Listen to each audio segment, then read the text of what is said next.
तर बसन्त मुभीका यी दुईवटा सिनहरुमा उनको एक्टिङ अलिकता अनरियलिस्टिक लागिरहेको छ। मेकिङ र प्रेजेन्टेसन पुरानो छ। इभन अहिले हाम्रो देशमा बन्ने हरेक सिरियलहरुमा यस्तै गाउँका छुवाछुत, तल्लो जाति माथिल्लो जाति जस्ता घटनाहरुलाई देखाउने गरिन्छ। यो टपिकमा बोल्नु भन्दा अगाडि मैले आफ्नो साथीभाइ, आफन्त र र्यान्डम मान्छेहरुलाई पनि एउटा प्रश्न सोधे। प्रकाश सपुतले के कुरा सुधार्दाखेरि अझै राम्रो हुन्थ्यो भनेर। उनीहरु मध्ये धेरै जनाको एन्सर थियो जात।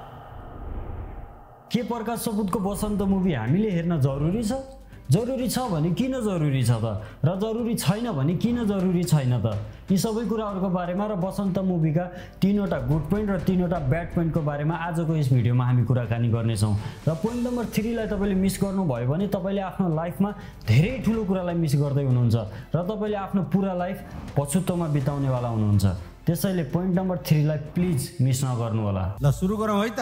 1 2 3 सुरु। बसन्त मुभीको ट्रेलरमा देखाइए अनुसार एउटा निम्न विकसित समाज छ जहाँ चाहिँ अझै पनि तल्लो जाति र माथिल्लो जाति बीच अन्तर गर्ने गरिन्छ। त्यही गाउँमा माथिल्लो जातकी केटी र तल्लो जातको केटा बसन्त बीच माया पिरती छ। स्कुल जाँदाखेरि देखिको के उनीहरुको माया पिरती वैवाहिक जीवनसम्म जान सक्ला? ती दुई केटाकेटी यो जातीय अन्तर गर्ने समाजमा कसरी आफ्नो माया जोगाएर राख्लान्? उनीहरुले के कुराको सामना गर्नुपर्छ? के यो समाजले उनीहरुको सम्बन्धलाई स्वीकार गर्ला? समाजको ताडना र पीडा सहेपछि त्यो केटा अर्थात बसन्तले एउटा किताब लेख्छन्। कस्तो किताब? समाज भर्सेस समाज। हाम्रो समाजमा भइरहेको तर हामीले चाहेर पनि देख्न नखोजेको डरलाग्दो कुरालाई हामी यस बसन्त मुभीमा देख्न पाउने छौं। भिडियोको अन्तमा म तपाईहरुलाई भन्नेछु के बसन्त मुभी हामीले हेर्न जरुरी छ? जरुरी छ भने किन छ र छैन भने किन छैन त? त्यो भन्दा अगाडि हामी बसन्त मुभीका गुड पोइन्ट र ब्याड पोइन्टलाई हेरौं। माथि आकाशबाट के हैन दाल, चामल, चिनी, मासु, रौसी, दबाई, पैसाको बोरा खस्ने रे के हुन्थ्यो होला है? फेरि बुरा लाएर मरिन्थ्यो होला नि। टोटा हो यार। तपाईहरु मध्ये कति जनालाई आफ्नो बचपन याद छ? सायद सबैजनालाई याद होला। क्या दिनहरु थिए ती। न घरको चिन्ता न भविष्यको चिन्ता। बिहान बुरुक्क उठ्यो, आँखा मुस्दै गाउँतिर डुल्न गयो, भोक लागि भात खान आयो, निन्द्रा लागि झ्याम्म सुत्यो, नत्र भने फेरि गाउँतिर डुल्न गयो। उमेरसँगै पहिलो मायाको गुदगुदी र लाज लाग्ने फिलिङ्सहरु, ती साथीभाइहरुसँगका रमाइला कुराकानी र ती छडहरु, कहाँ गए ती बचपन, कहाँ गए ती साथीहरु? बसन्त मुभीका यी सिनहरु देख्दा मलाई आफ्नो बचपनको याद आयो। तपाईहरु मलाई भन्नुस् राम्रो मुभी बन्न के कुराहरु चाहिन्छ? म तपाईलाई 10 सेकेन्ड दिन्छु, भट्टाभट कमेन्ट गर्नुस् जे मनमा आउँछ है त। Time start now.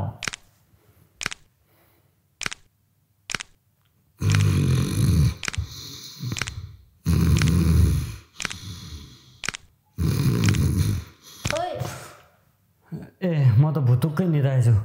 कमेन्ट गर्नुभयो? वाह क्या एक्टिङ कर रहा है। सायद तपाईहरुले कमेन्ट बक्समा राम्रो लाइटिङ, राम्रो स्टोरी, राम्रो सिनेमाटोग्राफी, राम्रो एक्टर र राम्रो डाइरेक्टर लेख्नु भएको होला। तर राम्रो मुभी बन्नको लागि यी कुराहरु त छँदैछन्, प्लस एक्टरको राम्रो एक्टिङको पनि धेरै ठूलो आवश्यक पर्छ। Because good acting is the main root of a good movie. Movie भन्दा बित्तिकै मलाई प्रकाश सपुतका म्युजिक भिडियोहरुको याद आउने गर्दछ। उनका सबै म्युजिक भिडियोहरुमा मुभी बराबरको स्टोरी हुन्छ।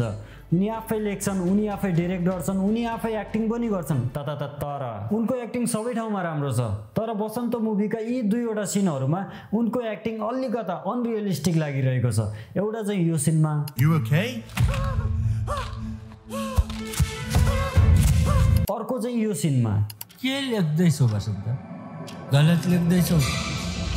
के तपाईलाई पनि यी दुईवटा ठाउँमा उनको एक्टिङ अलिकता अनरियलिस्टिक लागेको हो कि कस्तो लाग्यो? प्लिज कमेन्ट गर्नु होला है त। हाम्रो गाउँ समाजमा भएका जात बीचका घटनाहरुलाई लिएर मुभी बनेका छैनन् भन्ने होइन, बनेका छन्, टन्नै बनेका छन्। इभन अहिले हाम्रो देशमा बन्ने हरेक सिरियलहरुमा यस्तै गाउँका छुवाछुत, तल्लो जाति माथिल्लो जाति जस्ता घटनाहरुलाई देखाउने गरिन्छ। तर मेकिङ र प्रेजेन्टेसन पुरानो छ। वाह, पुरानो भयो। जुन सिरियल सारा नेपालीलाई मन पनि परिरहेछ, देशभरि धमाधम बनि पनि रहेछन्, भ्युज मिलियनमा गइरहेछन्, त्यही सिरियलको मेकिङ र प्रेजेन्टेसन पुरानो भयो। चलिरहेको छ, मन परिरहेको छ भने किन चाहियो प्रेजेन्टेसन र मेकिङ नयाँ? अरे भाइ, प्रेजेन्टेसन र मेकिङ नयाँ भयो भने पुरानो तरिका मन नपराउनेहरु पनि नयाँ तरिका मन पराएर हेर्थे कि भन्ने हो। अनि अर्को कुरा, पुरानो तरिका हेरिरहेका छन्, मन पराइरहेका छन् भनेर नयाँ कुराहरु नबनाउने त होइन नि यार। नयाँ कुरा एक्सपेरिमेन्ट गर्ने हो, होइन र? ल त सोच्दै गर। तपाईहरु भन्नुस्, तपाईहरुलाई के लाग्छ? प्रकाश सपुतका सबै कामहरु राम्रो हुन्छन्, स्टोरी पनि राम्रो हुन्छन्, प्रेजेन्ट गर्ने तरिका पनि फरक हुन्छन्। तर टपिक सधैँ जात। यो टपिकमा बोल्नुभन्दा अगाडि मैले आफ्नो साथीभाइ आफन्त र ऱ्यान्डम मान्छेहरूलाई पनि एउटा प्रश्न सोधेँ। प्रकाश सपुतले के कुरा सुधार्दाखेरि अझै राम्रो हुन्थ्यो भनेर। उनीहरूमध्ये धेरैजनाको एन्सर थियो जात। प्रकाश सपुतले जातमा मात्र नभएर अन्य अरू कुनै टपिकमा पनि काम गरेको भए राम्रो हुन्थ्यो भन्ने चाहिँ उहाँहरूमध्ये धेरैजनाको एन्सर थियो। यो बारे तपाईँहरूलाई के लाग्छ? आफ्नो विचार र आफ्नो सुझाव कमेन्ट गर्नुहोस्। अघि मैले तपाईँहरूलाई भनेको थिएँ नि। र पोइन्ट नम्बर 3 लाई तपाईँले मिस गर्नुभयो भने तपाईँले आफ्नो लाइफमा धेरै ठुलो कुरालाई मिस गर्दै हुनुहुन्छ र तपाईँले आफ्नो पुरा लाइफ पछुतोमा बिताउनेवाला हुनुहुन्छ। हो, यही पोइन्ट नम्बर 3। आमाले छोरालाई सोध्छिन्, यदि म आँखा नदेख्ने भयो भने के गर्छस् छोरा? अनि छोराले भन्छ, दुःख गरेर धेरै पैसा कमाउँछु अनि एउटा राम्रो अस्पतालमा लगेर तपाईँको उपचार गर्छु। यतिमा हेर्छस्? अनि छोराले आमालाई सोध्छ, आमा कुनै दिन म आँखा नदेख्ने भयो भने के गर्नुहुन्छ नि? अनि आमाले जवाफ दिन्छन्, मेरो आँखा दिन्छु। आमाको आँखा गयो भने छोराले धेरै पैसा कमाउँछु, राम्रो अस्पतालमा लिएर आफ्नो आमाको उपचार गर्छु सोध्छ।